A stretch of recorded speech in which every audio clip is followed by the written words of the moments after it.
Hello నమస్కారం అందరికీ నేను డాక్టర్ మెగా చతుర్వేది. ఈ రోజు నేను మీకు చెప్పడానికి వచ్చాను. మీకు సోరియాసిస్ ఉంటే మరియు మీ కోలుకోవడం ఆలస్యం అవుతున్నట్లయితే లేదా నెమ్మదిగా జరుగుతున్నట్లయితే అది ఏ కారణాల వల్ల జరుగుతుందో మరియు మీరు ఎక్కడ వాటిని సరిదిద్దుకుని మీ సోరియాసిస్ నుండి త్వరగా విముక్తి పొందవచ్చు. స్లో రికవరీలో మనకు కనిపించే అతిపెద్ద అంశం డైట్. మీరు మంచి డైట్ ను అనుసరిస్తున్నట్లయితే, ఆహార పరిమితులను పాటిస్తున్నట్లయితే మరియు నిషేధించిన ఆహారాలను తినడం మానేస్తే మీ సోరియాసిస్ త్వరగా కోలుకుంటుంది మరియు రికవరీ స్లోగా ఉండదు, వేగంగా జరుగుతుంది. ఇది ఒక కారణం అందువల్ల రోగులు 23 నెలల్లో కూడా 1 నెలలో కూడా కోలుకుంటారు, లేదా 1 సంవత్సరం లేదా 2 సంవత్సరాలు పడవచ్చు. ఇది వారి డైట్ కు సంబంధించిన కారణం వల్ల జరుగుతుంది, ఎందుకంటే వారు చికిత్స సమయంలో డైట్ లో కృషి చేయలేరు. అందువల్ల మీరు మంచి ఆహార ప్రత్యామ్నాయాలతో డైట్ ను ఎంత ఎక్కువగా అనుసరిస్తే మీరు సోరియాసిస్ నుండి త్వరగా విముక్తి పొందగలుగుతారు.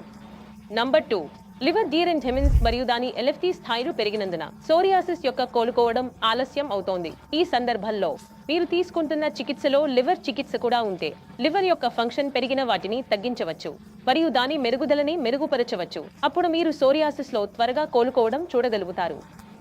Number 3, uncontrolled diabetes. మీకు సోరియాసిస్ తో పాటు డయాబెటీస్ ఉన్నట్లయితే మరియు అది నియంత్రణలో లేకపోతే, అంటే మీరు ఎలాంటి మందులు తీసుకోకపోతే మీ షుగర్ స్థాయి 200 లేదా 300 పైగా ఉంటే మీ సోరియాసిస్ కోలుకోవడం ఆలస్యం అవుతుంది. ఎందుకంటే సోరియాసిస్ ఉన్న డయాబెటిక్ రోగులలో ఎలాంటి వ్యాధి వచ్చినా వారి కోలుకునే ప్రక్రియ నెమ్మదిగా జరుగుతుంది. దీనికి కారణం శరీరంలో ఏర్పడుతున్న ఇన్సులిన్ రెసిస్టెన్స్ లివర్ ఫంక్షన్ ను ప్రభావితం చేస్తుంది. లివర్ ఫంక్షన్ ప్రభావితం అయితే మీ ఇమ్యూన్ సిస్టమ్ దెబ్బతింటుంది. ఇమ్యూన్ సిస్టమ్ దెబ్బతింటే ఇమ్యూన్ సంబంధిత వ్యాధులు నెమ్మదిగా కోలుకుంటాయి లేదా పెరుగుతాయి. కాబట్టి కోలుకునే ప్రక్రియ నెమ్మదిగా జరుగుతుంది. అందువల్ల మీ డయాబెటిస్ ను నియంత్రించుకోవడం అవసరం.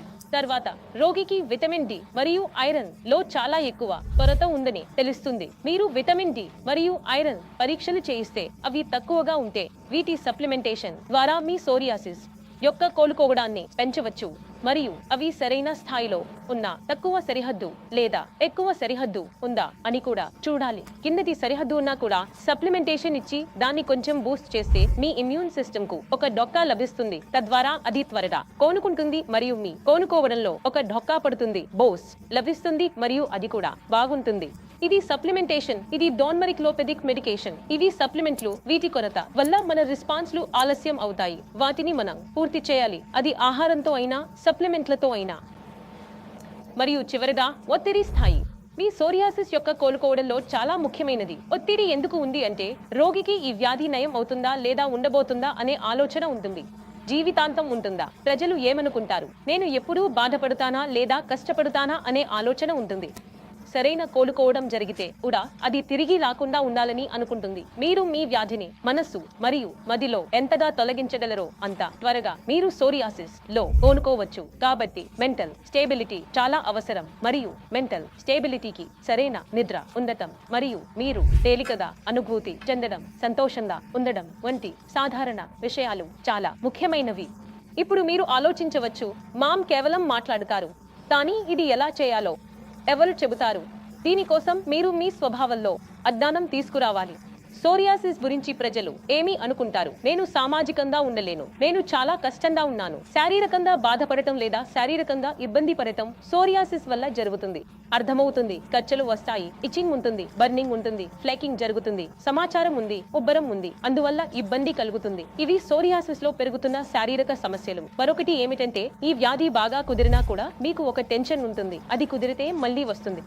ఇప్పుడు బాగా కోరుకున్నందుకు మళ్ళీ రాకూడదని అనుకుంటున్నాను. అంటే మీరు అందరూ ఈ వ్యాధిని ఎక్కడో మర్చిపోలేకపోతున్నారు, డిలీట్ చేయలేకపోతున్నారు. మీరు ఎంత ఎక్కువగా డిలీట్ చేస్తారో అంత ఎక్కువగా ఇతర పనుల్లో పాల్గొంటారు. దీనికి ప్రాధాన్యత ఇవ్వరు. మీరు ఎంత ఎక్కువగా ధ్యానం చేస్తారో, ఒకటి వ్యాయామం చేస్తారో, మీకు ఇష్టమైన ఏదైనా చేస్తే, వర్క్ అవుట్ చేస్తే, మీ శక్తిని సరైన దిశలో ఛానలైజ్ చేస్తే నాకు అనిపిస్తుంది ఒత్తిడి తగ్గుతుంది మరియు వ్యాధి పట్ల మీ దృష్టి తగ్గుతుంది. మీరు మీ చికిత్స నుండి విముక్తి పొందగలుగుతారు.